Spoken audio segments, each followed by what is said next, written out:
cái nón dòng dê ngày từ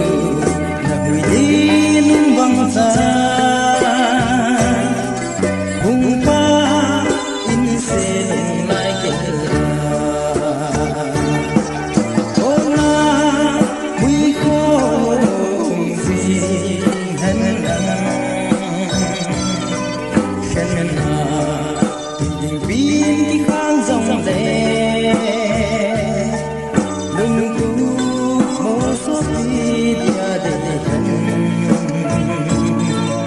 vui va băng xa lên có mi đê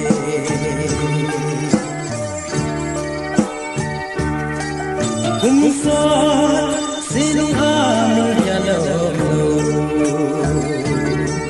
bùng xê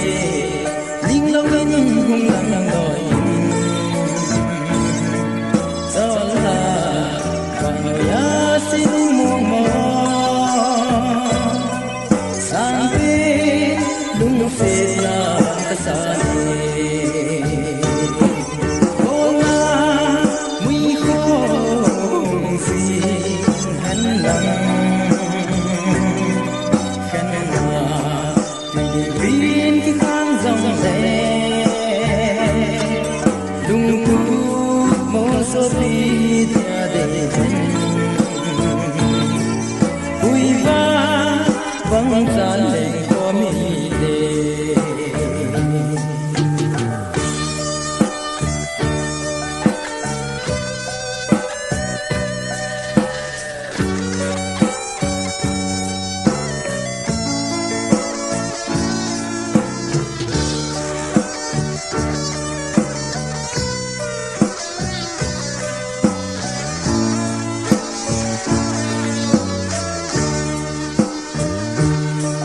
dẫu tin chúng sẽ hay và bằng xa và có tình nó lâu dễ nhìn họ bây giờ ra đứng dòng lên đắm sông bia đầy thân Boulna Muikho